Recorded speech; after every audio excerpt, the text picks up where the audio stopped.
Hello everyone. This is going to be one hell of an update. A lot of stuff has happened. Good and very, very bad. So it's going to be a mixture of things. Hopefully we can leave this vlog with a positive outlook towards the future in certain regards, but things have been really tough as well. Where to start? Alright, let's start with the fact that I finally went to Iceland. Let's start with something positive. So I've been planning this trip for about 3 years, and then the pandemic happened. So I didn't want to travel at all, and apart from some very short family visits, like once a year, I didn't go anywhere else. I basically stayed in quarantine for a full 2 years, didn't even go to the shops unless it was absolutely necessary, because I'm very blessed that I have that option, but you have home delivery here, so everything was like, I stayed in my home for a very long time, and it was driving me a little nuts, to be honest. So when I went to Iceland, it was a very double. The feelings that I had towards Iceland and going there was very double at the time, which I will make clear in a bit. But the holiday itself was absolutely amazing. Everything went my way. Everything went right. Everything was amazing. Every single day was breathtaking. And I was just in awe of the beauty and how extreme Iceland is as well. And how much you can see in just, you just drive in any direction and you have so many varieties in landscape and nature and things to do. And I'm definitely going back there a couple of times to be able to see everything, because I just saw part of the south, quite a lot of south, maybe 2/3 of the south. But I also want to see the very north, and then I want to see the fjords as well, and I want to see the east. And just everything, basically. I want to see every inch of Iceland. But it also depends on the season. So I was there towards the end of winter, which means that a lot of the smaller roads, called the F roads, were closed. Also meant that a lot of the highland walks were closed off, and a lot of the nature reserves were closed as well. Which is fine. It happens. I just noticed. That's the second time that's happened. I must have had power cuts.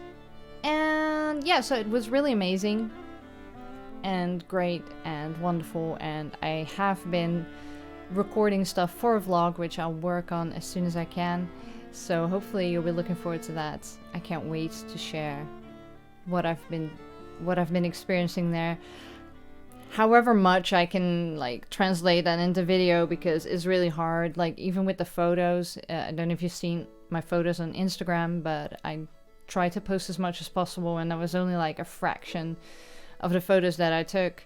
And I actually took so many photos and videos that my phone's completely full. The whole 64 gig is full. I can't actually do anything with my phone right now. I have to take everything off it. And yeah, so I took a lot of photos and a lot of videos, so I hope it will be an interesting vlog and I can share some of that magic with you. But it was really good, and I am very much looking forward to going back there. It was also a revelation to me, because I always stayed away from really cold countries because I can't cope with the cold in the UK. And I thought, well, if I can't cope with the cold here, can't cope with the cold, say that 5 times fast, then I won't be able to cope with it anywhere else. But it's kind of like heat. It just depends on what kind of cold it is. So here in the UK it's always damp, and I can't deal with that. Damp cold is one of the worst things to me. I get cold really quickly, and I find it hard to maintain my body temperature, which is an issue for me anyway. But yeah, if it's 10 degrees, I will be freezing. But if it's 10 degrees elsewhere where there's no damp, then I'm fine. So in Iceland, there was a temperature between around 4 degrees to -8, depending. Because the wind chill was a major factor as well. The winds were insane there. It was like 50 kilometers per hour at times, and I wouldn't want to experience that in long term. That was quite extreme, and I had no issues with it. No issues with the cold. It really helped that I had really good gear with me, so thermals and good shoes and gloves and hats and the best coat I've ever bought in my life, which is Didrikson's. If anybody's interested, it's... What was that? Why does my camera keep glitching like that? Did you see that? I'm gonna leave it in because that was bizarre. It keeps doing that. So if you're wondering why there's glitches in my vlogs at times, it's my camera. My camera is just... It needs to go. Anyway, that's a worry for another day. So, yeah, it was amazing. I climbed a mountain on my birthday because it coincided with my birthday, which wasn't really something I planned. I just thought I had to have my holiday in that particular week. Later on, it turned out that I didn't have to because things got cancelled and I had time. But in hindsight, it was better that I did. Anyway, so why was Iceland a double-edged kind of thing for me? Because just before I went to Iceland, and here comes the tragic news of this vlog, I had the very tragic news that my stepmom was unfortunately diagnosed with terminal lung cancer in both lungs, which had metastasized, which means it spread throughout the body, mainly in her abdominal cavities, I believe, from what I recall. And they said at best she'd have 6 months. So that was a week before I left, and I kind of flipped out. I don't think I have reacted that panicked to bad news in a long time, and I didn't know what to do.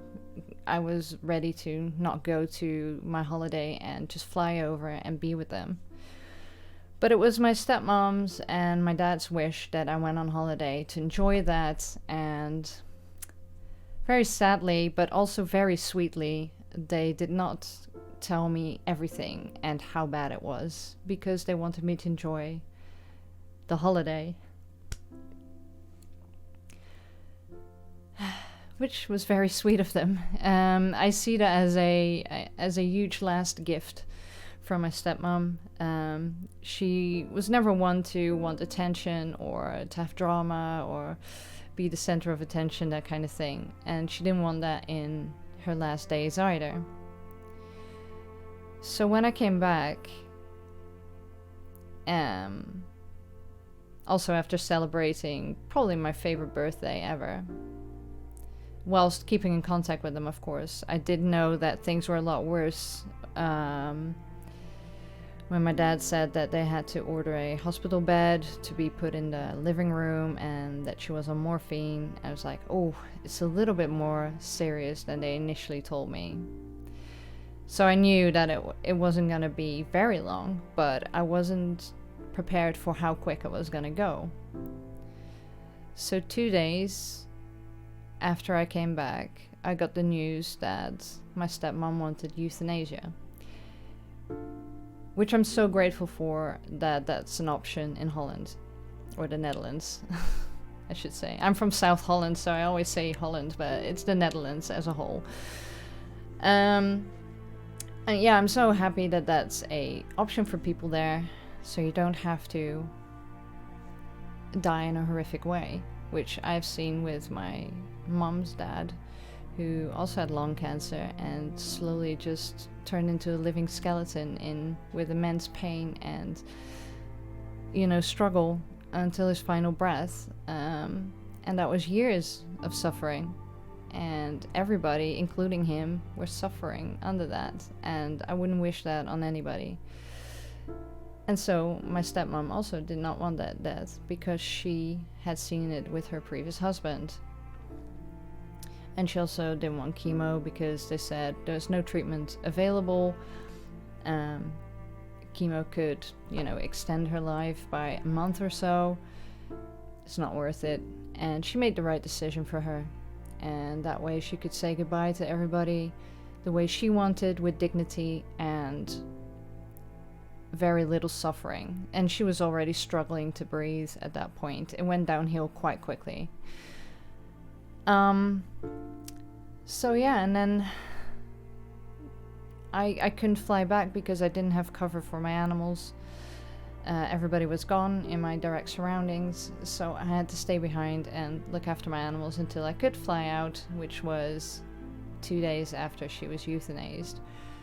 But luckily I did get to say goodbye to her through video, so I recorded like this and sent it to her, and she sent me a short video back, and I am so grateful that we have the chance to do that, to have the technology and the ability and the good fortune to be able to do that.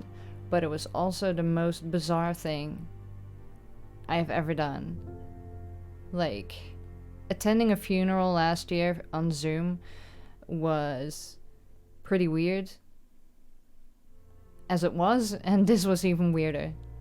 And because of that, it also kind of... Everybody deals with loss in a different way. And although I am still really, really sad, but I was like... I cried a lot throughout my holiday because, you know, I was thinking about them and about her daughter as well, and, you know, and just her not being there anymore. She's been in my life for 20 years, and she was always there, always looking after everybody. But now it kind of feels like I do this a lot. I grieve a lot beforehand. Then when I have to deal with the inevitable, it kind of feels like I'm automatic pilot. And then afterwards it feels like the person is, or the animal or the person is just away on holiday. That's how it feels. And then the longer that lasts, the more it will sink in, and then suddenly it will hit me afterwards. So it's very strange, and it sounds a really weird thing to say, but I never thought that I would lose a parent this early, even though my mom was the same age as me when she lost her dad, but also to lung cancer. It's I don't know, you always hope that it's not going to be that early, and it's just weird. But I'll be going back home at some point soon. I am hoping the end of May. I was gonna go earlier, but it doesn't seem to be possible, so probably the end of May, to just spend some time with my dad, because, you know, he's suddenly alone.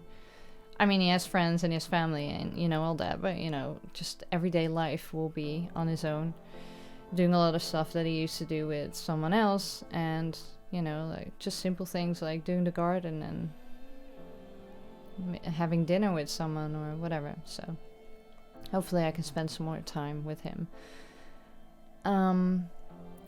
Yeah, it's just been really tough, but I've also made a few more connections along the way and reignited some like relationships as well, like with my stepsister, which is really nice. So hopefully that will be a positive out of all of this. And a nice thing is that I took 2 of my stepmom's plants to the UK. She used to really love a plant called Angel's Trumpet, and the scientific name is Brugmansia because it was discovered by a Dutch person, which is quite funny. And they are really beautiful flowering plants, very toxic though, so if you do want to have them, be careful of your pets and yourself. But they are beautiful. I've got 2 of them, so hopefully they will grow into beautiful plants, and just like her, 30 years later I'll still have my plant, because she had some really old ones. And I think my dad's got about, he said he had 42 of them in the garden right now, so that's amazing. Anyway, so that way she kind of lives on, and it's nice. but it's been strange. Life is very strange sometimes. So the other bit of good news is that I finally started my ADHD medication. And even though I'm pretty broke right now because it's very expensive, I'm hoping it will be a positive thing for me. So far, today is day 1. I feel a lot clearer of mind. I've got a bit more energy. I know it will be a slow build-up of about 3 weeks before it has full effect, but it's just nice to not be brain foggy anymore. Even if I lose track of my thoughts or, what I want to convey, I seem to be picking it up a lot quicker than I used to, which is really nice.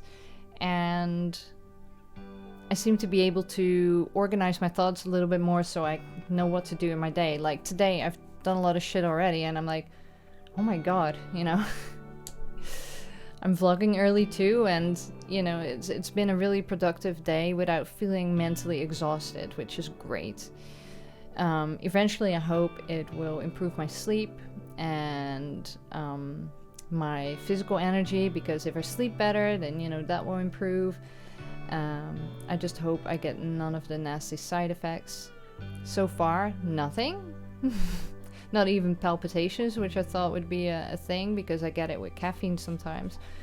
And I was really worried that I wouldn't be able to drink any caffeine with my medication, but so far it seems to be okay. I am on quite low dose, so maybe if they do want to increase it, depends on what happens, then maybe I should be really careful with caffeine, because they're both vascular constrictors.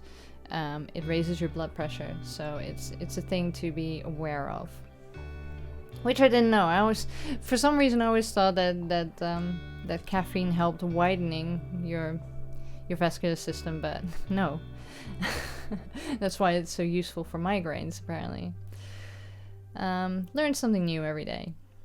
But also exercise. I also have to be careful with exercise, blood pressure and exercise. So I'm gonna have a blood pressure machine. It will arrive tomorrow, and then I have to just regularly check that to make sure that I can have this medication. I hope so, because I really don't want to take a step back right now. I want to continue on a road to a more normal life, if you know what I mean. Less chaotic and clearer of mind. That's all I want. Less chaos and not so much brain fog. I can work on everything else. And my doctor also said, or my psychs also said, that my emotional dysregulation, which means that I don't have any, well, not any, but I have more of an extreme reaction to things emotionally than most people, which is why I tend to cry a lot. I cry when I'm happy. I cry when I'm happy for someone. I cry when I see something beautiful. It's just this spillover of emotion, and I get that a lot, and I get attached to things very quickly as well, especially characters. That's why Death Stranding was so hard hitting for me, and that stuck with me for so long, because I was so attached to the people in that and that world, and it almost feels like a loss to me when that's over. And apparently that's not normal. Apparently that's not normal, which I kind of realized, because everybody always looked at me like I was some sort of freak, like, why are you still, hung up over that? And it's just a game. And, I have it with books, I have it with films. It's just something I've always had, and I just thought everybody else was really insensitive, which might be also be a thing, but apparently I should just dial it down a little bit. But yeah, it's great when you have highs, but of course when you feel bad, it's not great. So hopefully that will be toned down as well, which will be great, because it can be very disruptive. And it can be very isolating as well, because nobody really understands unless they have emotional dysregulation themselves. It's the same with when I feel rejected, or I feel falsely criticized, or I take it all too hard, too much.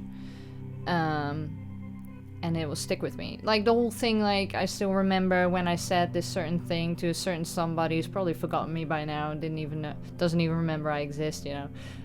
That embarrassed me, and I still remember that now and wish I'd said something else. That kind of thing. That's not normal. You shouldn't do that. So yeah, and if the medication doesn't help with that, then we'll continue therapy.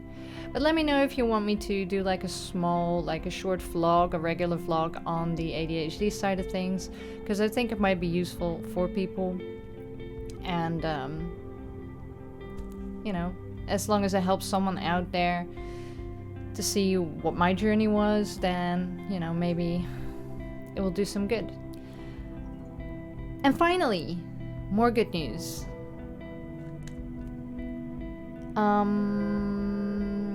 Oh, actually, no, two sets up. Two more things. One, whilst I was in Holland for my stepmom's cremation ceremony, unfortunately, my step-grandmother, so the mother of my stepdad, who's very much a grandmother to me, got very ill, up to the point where we thought that it might be her final days.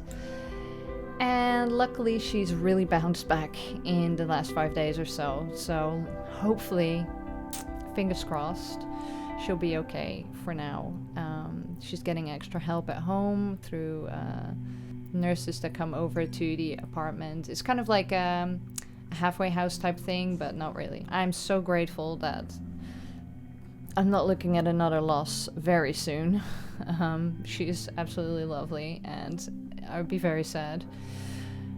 And the second bit of good news is, of course, St. Jude, which is around the corner. So, St. Jude, I received a very heavy fundraiser box from them this time around, much heavier than last time, and last time was quite exciting. So I'm very excited about seeing what's in this one and what we can come up with to raise maybe even more money than last time for St. Jude, which is a charity that treats childhood cancer. And they are amazing. So if you want to know more about this charity, or if you're a regular and you just want to join in, I'm going to be opening the fundraiser box on the 28th, which is the Thursday, I believe, at 11 p.m. GMT. So you'll have to look up what that is in your time zone. And after that, we will watch the St. Jude Summit, which will be streamed over on Twitch. And we can cry, we can laugh, and we can be inspired together. It's always amazing to see the summit and all the work that they do, and to hear all the stories of the patients, and also where the art comes from for this fundraiser, which is really nice. And hopefully I will see you there. I'm very much looking forward to it. I'm pretty sure we're gonna do even better than last time. And if you have any ideas for incentives or goals or anything like that, please let me know. Then I will consider it and put it on my list, because it's very hard to come up with new stuff, and I don't want to do the same stuff over and over, unless people want that, of course. But just let me know, and we can have fun and raise money for a fantastic charity. Anyway, I've been rambling. It's been, like I said, a lot has happened, so that's why there was a 2-week break. And I will continue uploading normal videos from tomorrow onwards. So we will continue Little Nightmares, and we will continue Horizon Forbidden West, and hopefully people still want to watch that. If not, that's tough, because I'm still going to continue playing them. I mean, YouTube is not my career, so I can basically do what I want. And that's probably why I'm so super popular. Yeah. Anyway, I do hope you still have some interest in that. But another big thank you to everybody who reached out to me on social media throughout, and just kept an eye on me, basically, especially on the cremation ceremony day itself. It meant a lot. It was really nice. So, I'm sorry I was a bit distant. Yeah. I was just trying to stay afloat and stay strong for everybody else, so I couldn't really communicate that well. Or even less than normal. But I'm okay now. It's nice to be back. It's nice to be with my animals, and I'm just concentrating on positive things for now until I can go back home and be with my family. So thank you so much for everything, as always, and hopefully I will see you on the 28th. Much love as always.